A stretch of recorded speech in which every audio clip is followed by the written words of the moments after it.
kasambahay na naging milyonaryo in 7 years? Check natin.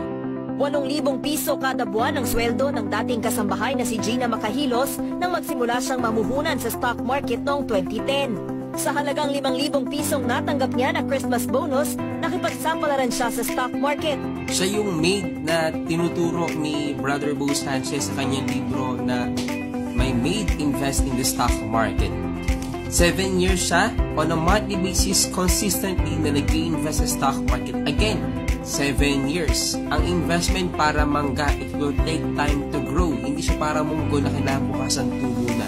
Again, sa pag-i-invest, you need discipline and financial literacy, especially guidance, mentor niya si Brother Bo Sanchez in investing. Ganun din naman, time in the market ang kailangan, not timing the market. Whether the market is up or down, you invest. Kung kinaya nga ng meron 10,000 na monthly salary, ikaw pa kaya? Kaya start ka na. As low as 1,000, you can start investing. If you want to know more about this, message me para mag-guide kita.